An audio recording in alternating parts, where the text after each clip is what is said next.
Hello and welcome to Overthink, the podcast where two professors relate philosophy to everyday life and current issues. I am Dr. David Peña-Guzman. And I'm Dr. Ellie Anderson. David, as soon as Trump took office this January, trans rights have been under attack in a way that we have not seen in this century. Now, this isn't to say that there hasn't been longstanding oppression of trans people, but certainly the explicit and vitriolic nature of a lot of these attacks have been building up for some time and have really culminated in now the president using his bully pulpit to attack basic rights for trans people nationwide. And it's scary that Trump has wielded the office of the executive branch to do so, really leaning into the power of the executive order to try to push an anti-trans agenda. If we think about some of the executive orders that have gone into effect since taking office, what we see is a concerted attempt to make trans lives unlivable. Consider some of these orders. From January 20th, 2025, defending women from gender ideology extremism and restoring biological truth to the federal government. David, can we just stop on that title for a second? Defending women from gender ideology and extremism. I mean, the way that a narrative of supposedly protecting non-trans women from trans people is leveraged is just so revolting to me. Yeah, and the notion of restoring biological truth to the federal government, yeah. as if the federal government, through its current recognition of sexual diversity, somehow clouded in illusion or delusion or hallucination and lies. But there was that thing where Trump said that we need to identify people's gender from conception, but like that literally doesn't even make any sense. Yeah, well, I mean, that's this executive order that seeks to erase trans people from federal policy by claiming that the federal government will, from here on out, only recognize two genders, which are determined exactly at conception. Okay, I wasn't sure if the language of conception was explicit in the executive order. What? Yeah, and I mean, it gets not worse, but just as bad in other domains. Think about the one that came out in January 27th, prioritizing military excellence and readiness, which paves the way for banning trans individuals from the military, presenting the U.S. military as afflicted with radical gender ideology and presenting that affliction as somehow detrimental to military excellence. So the notion that gender ideology, whatever that is an affliction or a sickness that has contaminated the body of the military.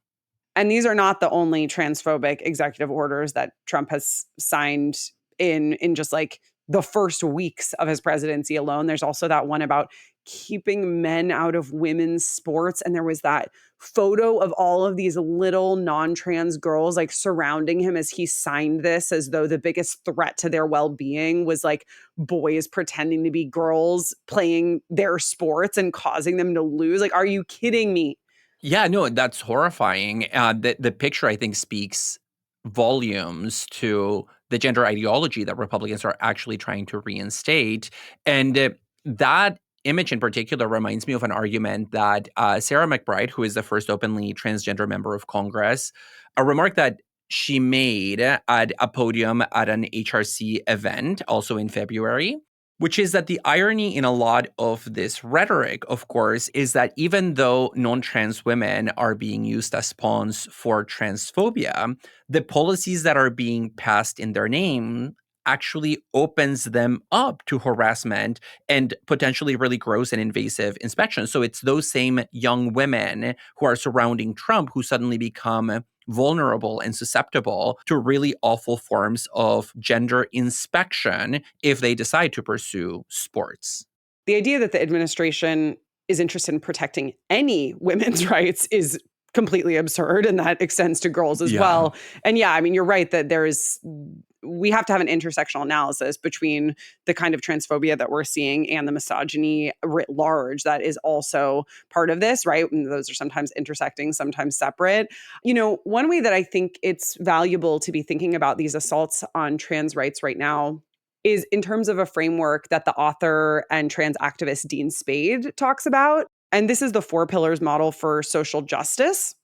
The 4 pillars of social justice are policy, so that's like legislative and institutional change, we're absolutely seeing straightforward attacks on that all over the place. I mean, this is what we've just been talking about.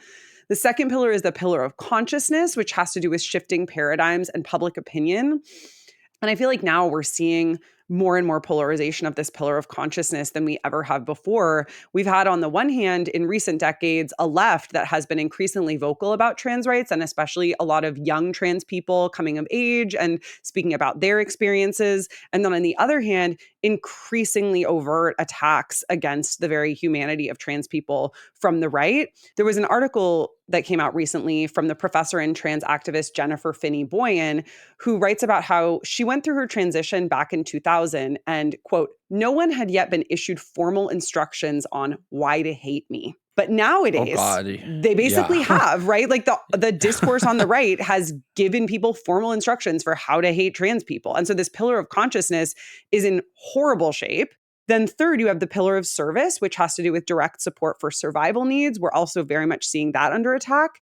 And finally is the pillar of power, which is building autonomous community power and leadership. And I think that's where a lot of the trans activists I've seen respond to the current assaults on their rights have really been directing folks, both other trans people and allies, is thinking about building community power and leadership that is outside of the White House and like everything that the administration has its hands in.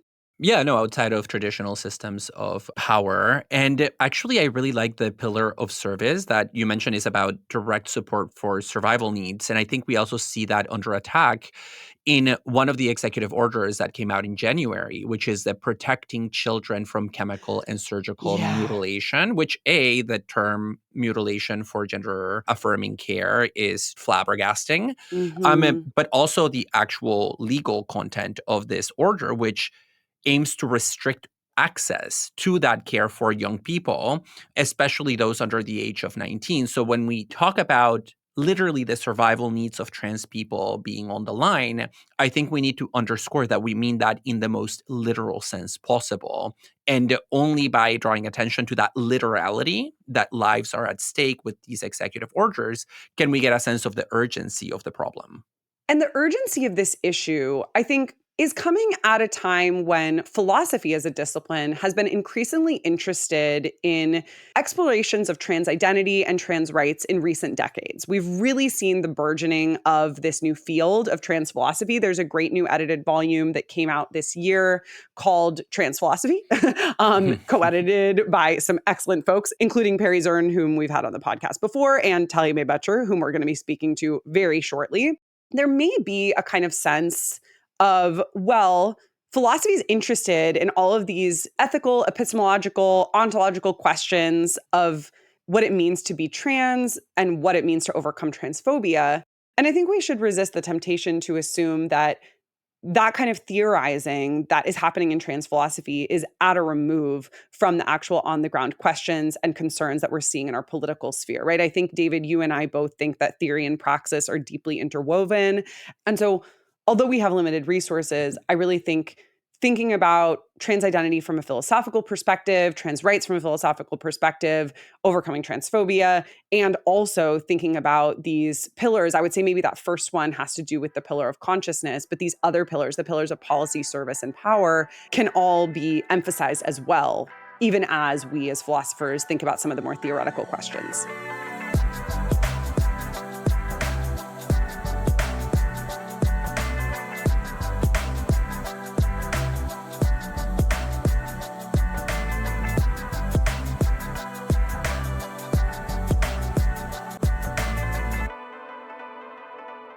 Talia Mae Bettcher is professor of philosophy at Cal State Los Angeles.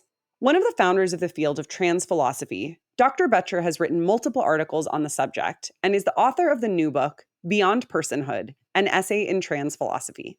Welcome, Talia. We're so happy to have you here with us.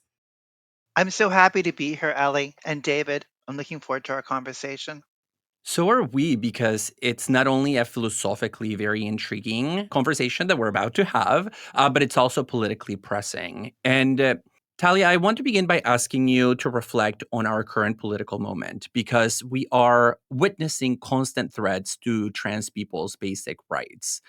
In particular, appeals are frequently being made to restoring a gender binary based on the sex that one is assigned at birth. And your work has so much to say about this. As I look at the news and at what's happening with the Trump administration, I couldn't help but think of your concept of reality enforcement, especially when I was reading about the recent executive order that claims to restore biological truth to the federal government. Can you tell us what you mean by reality enforcement and why it's so important for all of us to resist? Thanks for that question, David. And I want to get to that question, but I kind of want to back up a little bit. And I just really want to stress right now what a scary time it is for trans people. I mean, the ferocity of these executive actions, their targeted nature, their cruelty. Every trans person I know is terrified. And so many trans people I know are like, think like, how can I get out of here? Like, I knew that it was going to be bad, but I guess somehow I didn't know that it was going to be that bad that fast. And I don't know what else is in store. But I worry about things. For example, one of the executive orders is protecting children from chemical and surgical mutilation. Well, when you use that language, chemical and surgical mutilation, as a way of talking about gender and affirming care, Hmm. right, if that's what gender affirming care is, that you're protecting children from, well, then by that logic, should anyone be allowed to be mutilated? Right, you see where this is going. The ideology behind it is extremely, extremely concerning. When I was writing this book, for me, it was the culmination of work that I've been doing for like 20 years. Work that had started off being about sort of me thinking about my life as a trans person and interacting with other people as trans people, trying to figure out what was going on. So it started off about lived life, but this book is like deeply theoretical. It was me as a philosopher trying to get down deep. And I don't know if sometimes I wonder is the moment I wasn't expecting the anti trans Nazis to take over so fast, you know? But I do think that it's relevant because for me, one, I've always been distrustful of progress, and I've always sort of had this sense that what seemed like progress for us was only skin deep. And it's not Mm. surprising to me that people we thought were allies are peeling away quickly. I feel ready now to do battle with these views, because I feel like I've thought through things so deeply, certainly not to the bottom, but pretty down there, that I have those resources now that I've thought through things on their own terms in my own way. So for me, the starting point has always been about thinking through what I call reality enforcement. It does, I think, connect to what the Trump administration is talking about when they're talking about restoring like biological truths to the federal government. So reality enforcement is a kind of form of misgendering. So it does involve identity and validation of trans people, but it involves more than that. It's got these other features going on. It's got this appearance reality contrast. So it's not just that a trans woman is being called a man, it's that a trans woman is being called really a man who appears to be a woman. Well, of course, as a philosopher, I was interested immediately because philosophers are very interested in appearance and reality. We have been for a very, very long time. But this appearance and reality has real life consequences. And what it sets up for trans people is a double bind between deception and pretense. So if you are a trans person and you can pass as non-trans, at least for a moment, then you run the risk of being exposed as a deceiver. On the other hand, if you are out as trans, then you'll be viewed as pretending, playing make believe. Either way, you're subject to reality enforcement. So I was interested in what was at the basis of this appearance reality contrast. What was the appearance? What was the reality? Well, the thing that really got me thinking is this other feature of reality enforcement. And you really see it in sort of violent cases of reality enforcement, typically involving a great deal of violence or homicide, in which what happens is in order to determine what a trans person is really, their attacker reaches down between their legs and grabs their crotch or pulls their pants down to figure it out, right? Now, that's a boundary violation. That's abusive to expose somebody like that or to Mhm. touch somebody like that. I call that genital verification. Sometimes it happens in a less brutal way. It can happen like verbally, euphemistically. So someone can say to a trans person, "Have you had this surgery yet?" And of course, while there are many surgeries, they mean the surgery, they mean bottom surgery. And this is, a polite way of asking, do you have a penis or a vagina? But now let's think about it. Is it really polite to ask people about their penis and their vagina? Would you sit down even with your friend and say, "So how is your penis today?" It's and the answer is like none of your fucking business. Why are you doing this, right? Because it's invasive. And the fact that the question is asked euphemistically doesn't make it any less Mhm. invasive. So this is what got me really thinking about boundaries and private parts. So what is the reality? The reality, genitalia, but not just genitalia, morally bounded genitalia, private parts. And so then I got to thinking, well, what explains this allegation of deception? If trans people are deceivers, how do they deceive? And what do they deceive about? Well, we deceive through our public gender presentation, and we must be deceiving about our private parts. So it must be that public gender presentation communicates private parts, represents them. But now here's the funny conclusion. If that's true, then it would seem to follow that everybody's communicating what's between their legs all the time. And if you don't do it, you get punished. But note that we already said that's abusive, that's invasive at least. So we're kind of all stuck in an invasive system where we're disclosing our private parts on a systematic basis. Ew, I don't want to know that. I want to bring it back to biological truth. What is biological truth?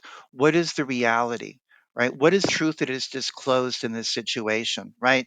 You can talk about chromosomes, you can talk about gonads, you can talk about all these things. But what I believe that people are ultimately interested in are genitals, moralized genitals. Moralized genitals. That's the truth they're going for. And note that moralized genitals are not biological because boundaries are not biological. But we pretend that they're biological because, after all, exposed genitalia, oh, right? No culture. Stripped bare of culture, just naked genitals, but cultural the whole time. And I want to probe a little bit more this probe seems like the wrong word after talking about genitals just now. You have continually, in various publications, both in this book and in your previous work, argued against what you call the wrong body account, which is a very common conception of trans identity that suggests that to be trans is to be born in the wrong body, and then to have gender affirmation surgery is to have the right body confirmed, right? What are some of the main problems that you see with that wrong body theory and how it's shaped our public discourse? Before I dive into that, I just want to say that I think that there are two main theories or paradigms that are positive that trans people use to sort of orient ourselves to the world. And this is one of them. I think that the other one is what I like to call the beyond the binary account. And Mhm. this is the view that trans people are oppressed by a binary between male and female, man and woman, masculinity and femininity, and by the enforced alignment between those. And I just want to be clear that I dislike both of these views. And so I think that it's almost become tautological to say that trans people are oppressed by a binary.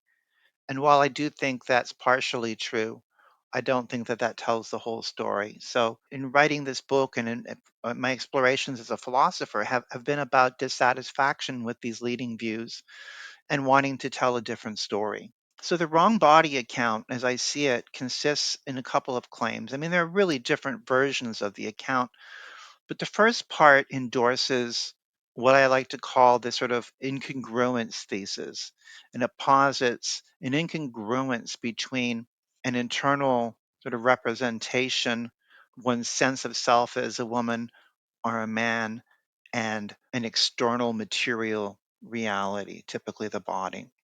And then the second thesis, or the second part of it, says that that internal sense of self is innate.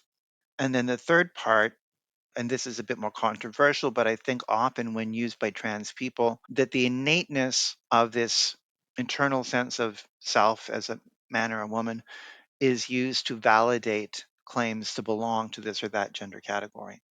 Okay, so what are some of the worries about this? Well, one of the things that I worry about is with the innateness claim.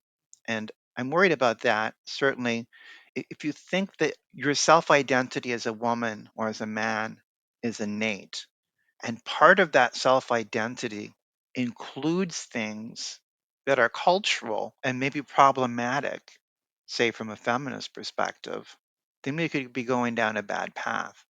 Perhaps it's part of my identity as a woman that women should be subordinated. We don't want to say that that's innate, right? So that's one thing. If something is going to be innate, if it's a sense of oneself that it's innate, it's going to have to be transcultural, cross cultures. And really, the only thing that can be, I think, survive across cultures is going to be something like the body, hence the wrong body. And so you get this thing where it's focused sort of exclusively on the body. When I first transitioned in Los Angeles, I met a lot of trans women who, in the subcultures, were uninfluenced by these theories. And so there were like many trans women who had no interest in bottom surgery. And some had implants and some hadn't, and some wanted hormones and some didn't. All had socially transitioned. All were women. All were trans women. And in my interactions with them, there was no difference at all. And so one of my concerns is that if you have this account that it focuses on the body, you get this theoretical and political split between those trans people who change their bodies, who want to change their bodies, and those who don't.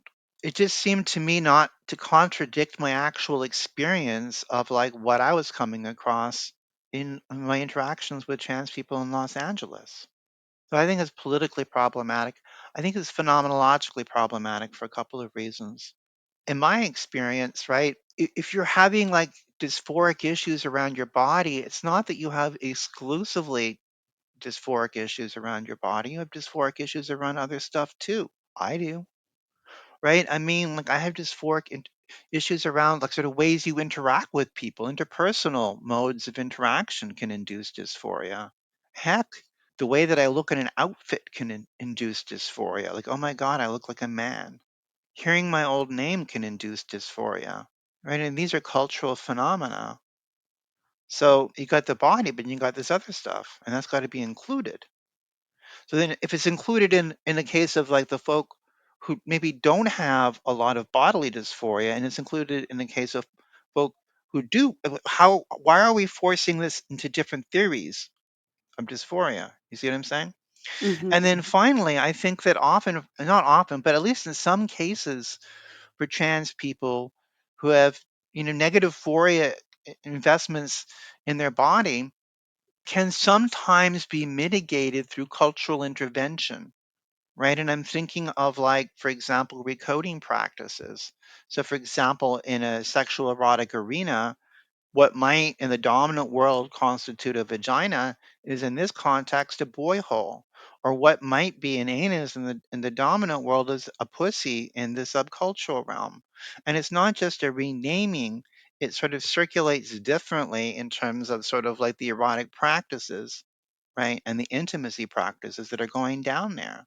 If that's alleviating dysphoria, then it's not just about the body, it's about the cultural significance and the moral significance about the body, right? Which places it more in the realm of the other stuff that I mentioned. And I'll wrap up this question with this. This is why I moved towards a different model that didn't focus just on the body. I've introduced this idea of what I call the physical person. You can intuitively get a sense of the physical person. We talk about it like a person is something one has also, like his physical person was searched. He was carrying a knife upon his person. But what I mean is, I think about it in terms of like different appearances. So I think about it in terms of clothed appearance and naked appearance, right? I call the clothed appearance proper appearance, and I call naked appearance intimate appearance. And of course, there's a bunch of stuff in between. Now, I've already suggested that private parts are cultural, and I'll expand that and say that nakedness in general is cultural because it's all about moral boundaries, right? It's a socio moral possibility. And so now what we have is this complex where you have both proper and intimate appearance together constituting a physical person. And now you have room for dysphoria about all this stuff, and you don't have to have a big division between people who are having negative phoric investments in the body and those who aren't. It's the same entity, the physical person. It's just some people are going to have more maybe on the proper side and some more on the intimate side, or it's going Mm. to like play differently, but it's the same theory. So it accommodates, in my view, everybody. So it's a better theory. In your work, you also call for new ways of making sense, not just of trans experience and trans identity, but of transphobia. And one of the arguments in your book that really stuck with me was your argument that often when we think about various forms of discrimination like homophobia, racism, ableism, we use what you call the category based account of discrimination, where we put somebody in a category and then we behave in hostile and abusive ways towards them by virtue of them being members of that category. So we put them in a box and then we launch an attack. But you argue that if we use a category based approach to transphobia, we actually miss a lot of the mechanisms through which transphobia works. And so I just want to hear your account of how we have to think about transphobia in a new way. That's a really helpful question, David. And there's a couple of different things that I can say about it. So I want to go back to sort of when I was talking about reality enforcement and misgendering. You could think about just misgendering, so you're not using the right pronouns. But what you're missing are the underlying, I would call them extra discursive social practices, right? You're missing out on the work that public gender presentation is doing. And you're missing out on the importance of private parts in the social world, even though they're invisible. And you're not understanding sort of like, the role that they actually play in reality enforcement. But it does come out, for example, in cases of genital verification quite clearly. If you're just focusing on words, you can't explain that. Here's another thing that I think sort of where this really sort of creeps in. If you just focus on getting the words right, there's this phenomenon, and it's part of the deceiver pretender bind.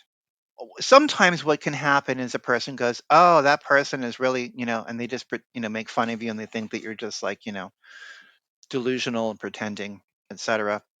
But sometimes, particularly, when you might be close to the person, there's this phenomenon of playing along where this person, like, they'll treat you like a woman, and they'll get the pronouns right, and you'll think that you've been accepted, and this can go on for a long time, and you think like you're friends, and then suddenly at some sort of weird moment, and it will, I call these calamities of intimacy. Usually, it will be an intimate moment comes up. You'll get a weird question like, "Wait, you're going to go into the women's locker room?" Or if it's a guy friend, right, you'll realize that you are never a candidate for sexual interest. And it's only because you're trans, i.e., because in the end, this person ultimately views you as really a man. The thing is, there's a way in which we can play along if we keep these calamities of intimacy out of sight and don't think about them, because mostly in life, we can keep the boundaries and the intimacy at bay. And so it seems like everything's great. But in these moments of intimacy, they give the lie to what you thought had been acceptance was, in fact, just playing along. And that's one of the things in the books that I'm really trying to understand. I'm really sort of going down deep to try to understand make believing and the phenomenon of playing along. But what it shows is just merely getting the words right or the pronouns right is insufficient because there's something deeper going on in terms of the way that we do intimacy and don't do intimacy. Nowadays, we do have words like trans that are used, right? But it's not like when you're categorized as trans, what the word even means is up for grabs. The meaning is not stable. So I had this person in my life many years ago, and it was hilarious. Like, she knew that I was a trans woman. She's like, "Yeah, I get you're a trans woman." But to her, that meant that I was a man living as a woman. That's what trans woman meant to her, man living as a woman. And no amount of explanation could change that. So if that's what trans woman means to you, it was like we were speaking different languages, yeah? It's equivocal, the category. It's not Mhm. even the same category. And back in the day, like half the time you weren't even being categorized as trans. You were just being categorized as a dude who looked like a woman, who dressed like a woman. And it wasn't about a category. It was about a dissonance between your public gender presentation and your imagined genital status or private parts. So it didn't have to do with a category at all, but rather this dissonance. So these are some of the reasons why I sort of don't think that the categorical model is adequate when it comes to trans stuff. And I think that can then lead us back to this question of how trans people are experiencing their own relationship to their identity, following what you've said about like these other factors of people kind of maybe not being on the same page at all with how they're experiencing things. And you mentioned in your response to an earlier question the notion of phoria and dysphoria. Oftentimes, people conceive of dysphoria and euphoria as pertaining to an incongruence between one's attributed gender and one's gender identity. In this case, a trans man's dysphoria would be feeling bad as a woman, and euphoria would be feeling good as a man. But you suggest in your book that the incongruence account isn't quite the right way to be thinking about phoria. You suggest that genderphoria doesn't concern the body as much as it concerns one's awareness of oneself as an object for others. And that seems really related to some of the stuff that you were just saying about kind of our weird focus on the body as opposed to the forms of presentation and boundary structures and so on. Why do you prefer this account of phoria to our existing account? And what does that look like? So let me explain what I mean by awareness of oneself as an object. So let's go back to what I talked about as a physical person, which is comprised of two appearances: proper appearance and intimate appearance. These are appearances, appearances for others, right? They're determined in terms of boundaries. So certainly if you think about intimate appearance, right, when you're aware of yourself as intimately available to another person, right, there's a certain kind of awareness attending to that. So awareness of oneself in terms of one's physical person is a very good example of what I mean by awareness of oneself as an object. Now, I think that this awareness of oneself as an object has various different affective valences: positive, negative, complicated dimensionalities, in betweennesses, stuff like that. But I'll give you a little bit of a sense of it here. So let's just start with vulnerability. Vulnerability is a classic example of being aware of oneself as an object for others. Suppose I were to spill spaghetti all over myself and everyone's sitting at the table and they start looking at me, right? I'm going to feel very vulnerable. I'm going to be aware of myself as an object. And in that case, it's going to feel embarrassing and bad. Now, in another situation, say an intimate, erotic moment with a partner, I might display myself to this person and make myself vulnerable, but that might feel good. Or to a friend, I might share some intimate details of my life, and that might feel good. So, vulnerability and the awareness of oneself as an object for another needn't be bad and it needn't be good. It can be any of those things. It's got different valences. It can come in different intensities. And then sometimes we experience it as agential, like the case I just gave you, like when you open yourself to another as agential, like you do it on purpose. Other times it's not agential, like when someone makes us vulnerable on purpose or it happens by accident. And sometimes there's this experience I like to call intimate hemorrhaging, where you just feel like your guts are splattering all over the place and everything is Mm. just flowing out and it feels horrible and you can't stop it and everyone can see inside of you. That's a form of this sort of awareness. And there's a converse to it too, right? There's a sense, I don't like the word dignity because it's so laden with stuff, right? But there's an awareness you can have of yourself as having pulled inward, of being almost invulnerable or having closed off. And sometimes that's good, right? I don't think there's anything bad about that. Like we need that too, that separateness. I often put on big black boots to feel that way. Other times, though, if it's not a gentle, you feel like you're trapped and you're dead inside and you can't open up.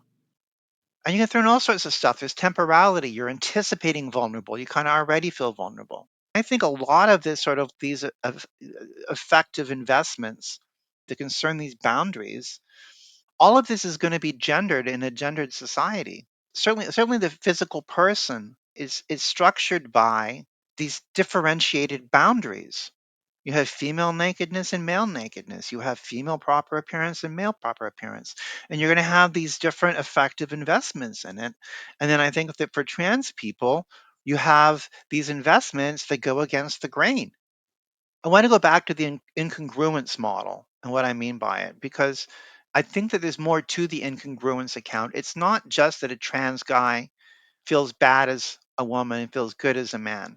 I think that's just an explanation of dysphoria and euphoria in a sense. Mhm. But the thing is what underlies it. And I think that the incongruence account posits a source of this dysphoria and euphoria, namely an incongruence, because there's a sense of oneself already as being a man, and that internal sense of already being a man conflicts with one's material reality or how one is perceived to be materially.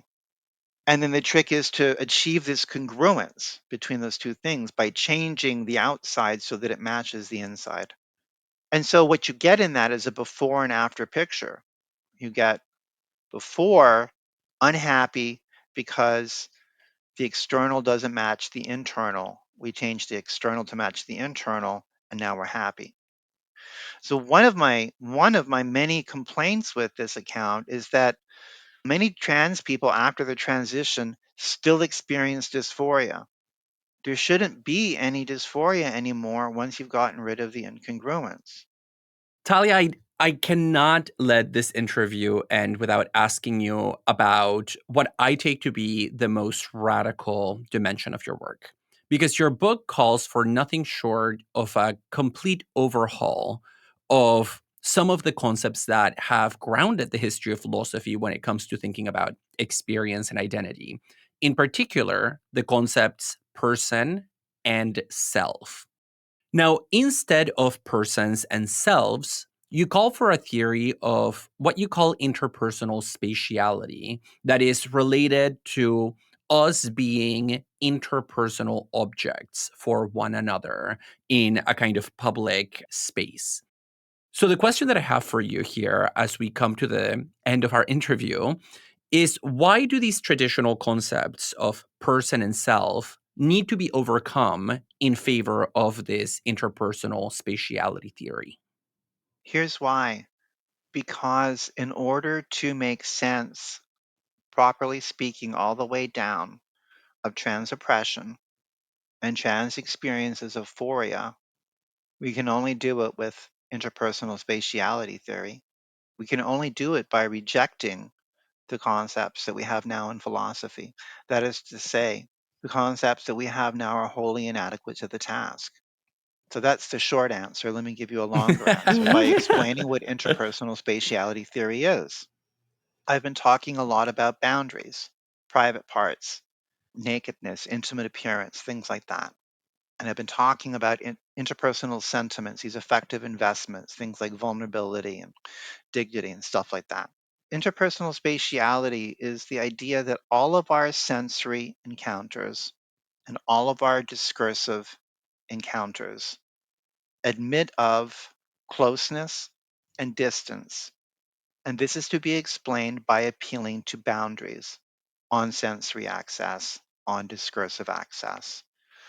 These boundaries on sensory access, I'm just going to drop discursive access now because that's a trickier thing. Sensory access are not like the boundaries that you might have on an artifact in a museum.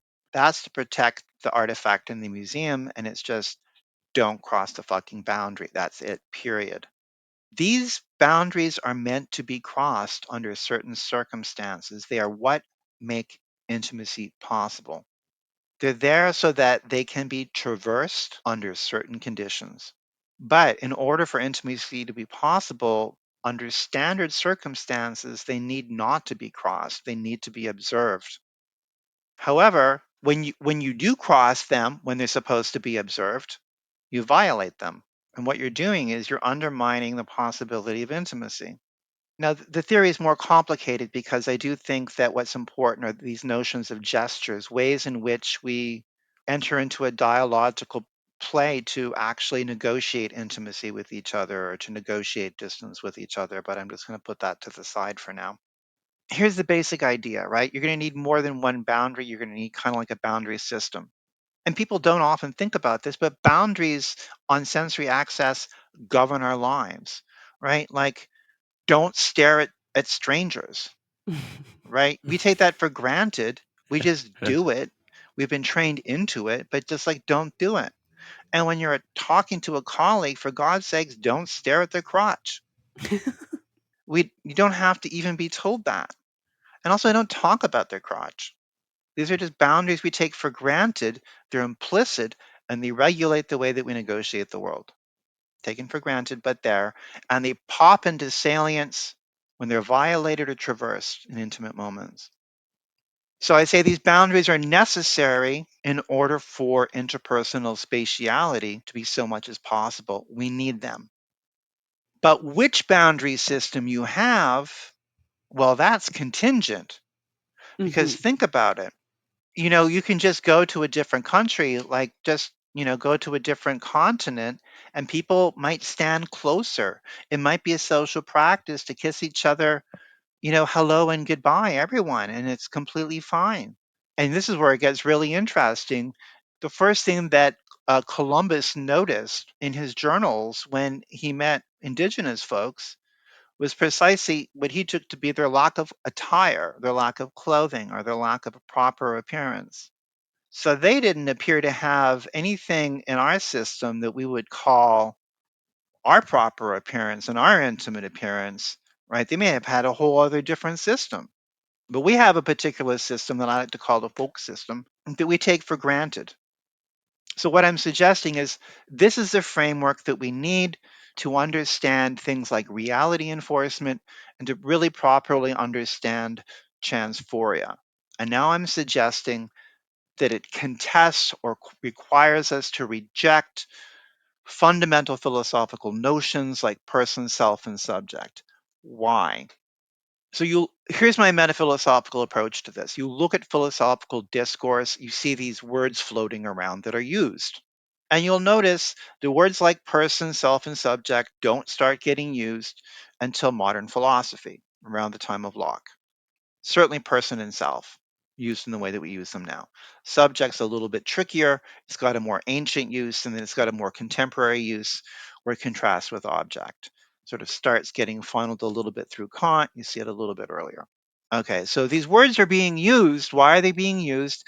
And my question becomes, what are the underlying assumptions that sustain their usage, that make them pertinent, that make them usable?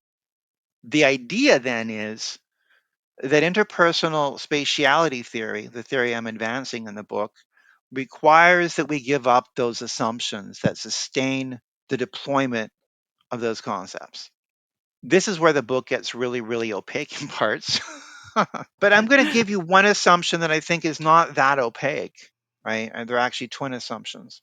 One of the things that Locke does is he separates species membership and human morphology from moral status. It's no longer relevant. And before Locke, we're focusing on the notion of man or human, right? Where this is the kind. Right? In Aristotle, for instance, right, that's the locus of moral responsibility and moral value. Man, the human. With Locke, no, right? Because what Locke is going to show us or try to show us is that the locus of human value is a self-conscious being of some suitable sophistication, independent of species membership and independent of morphology.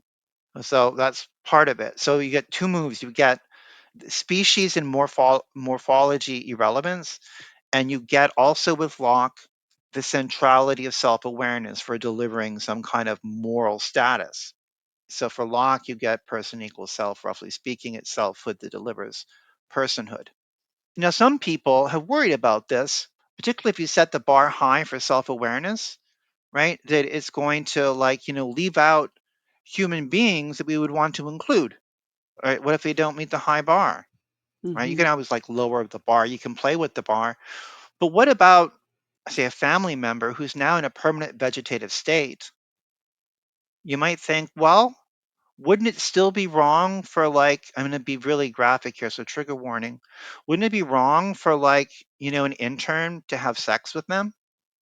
But wait, they're in a permanent vegetative state. Now you can play some games with self-consciousness and the other people involved and do a lot of ad hoc moves, but there's something funny gone wrong here, in my opinion. But Mm. this is part and parcel of the core sort of modern assumption that is going to tell you that the key thing is self-consciousness.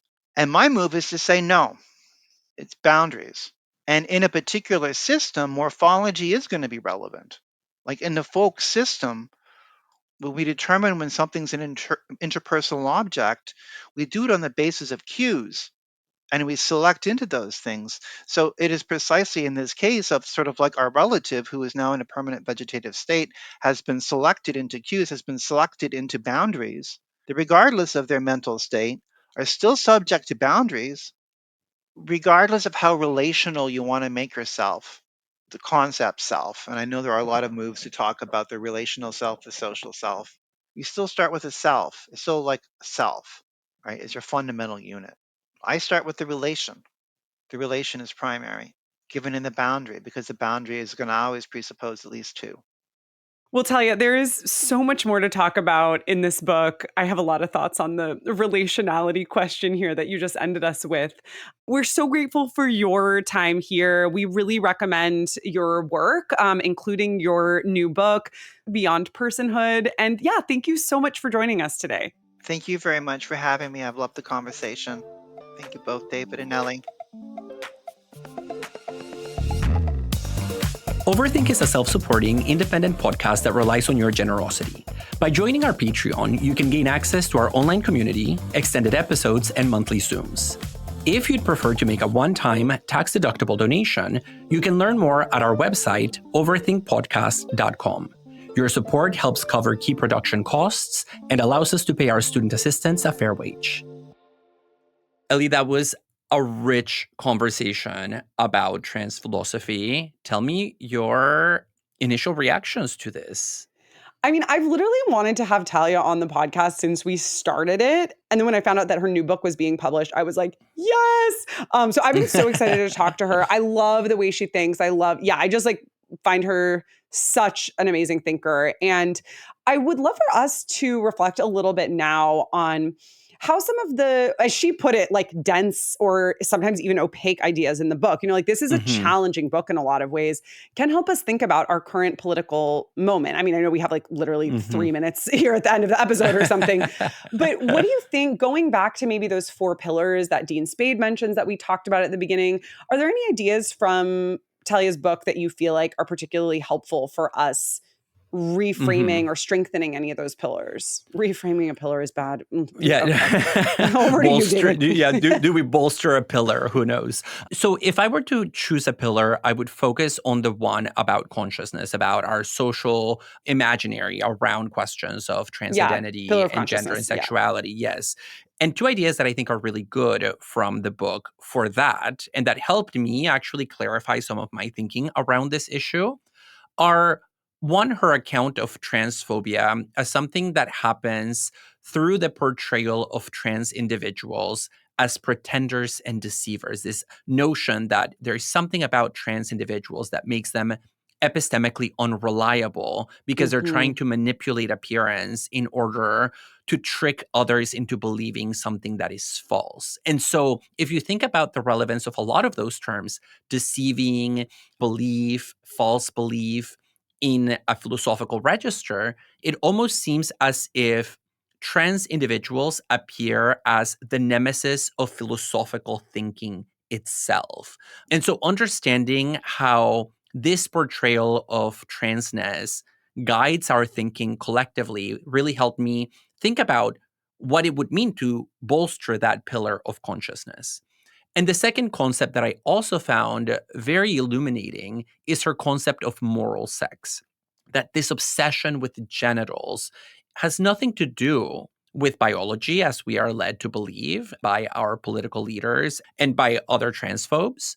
Rather, the kind of sex that they are interested in is moral sex. It's about boundaries, and it's about violating those boundaries as an expression of power. Yeah, I mean, it's in that vein that we can understand the obsession over bathrooms and the obsession over purity. Gender verification. Yeah, gender verification. Yeah, all those things. And I think that speaks directly to the pillar of policy as well. Our legislation, our institutions should reflect not so much of an obsession with people's genitals. I mean, you mentioned how creepy it was earlier, that executive order banning trans women from women's sports earlier, and like how there are these girls who might be subject to gender verification at a young age. Like, what are we doing here, right? Not to mention the pillar of power, this idea of building autonomous community power and leadership.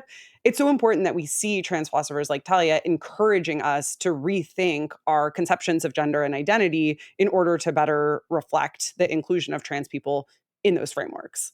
Yes, and for those of our listeners who maybe don't want to jump into the depths, the technical philosophical depths of Beyond Personhood, she has written a number of other articles that are much more accessible and maybe less philosophically demanding. But for those of you who really want to dig your heels, sit down and work through some really difficult but also very rewarding philosophical analyses of gender, sex, identity, and sexuality, we cannot recommend Beyond Personhood more. We hope you enjoyed today's episode. Please consider joining our Overthink community on Patreon for bonus content, Zoom meetings, and more. And thanks to those of you who already do. To connect with us, find episode transcripts, and make one-time tax-deductible donations, please check out our website, overthinkpodcast.com. We also have a thriving YouTube channel, as well as TikTok, Instagram, and Twitter accounts at overthink_pod. We'd like to thank our audio editor, Aaron Morgan, our production assistants, Bayarma Bat-Erdine and Kristen Taylor, and Samuel P.K. Smith for the original music. And to our listeners, thanks so much for overthinking with us.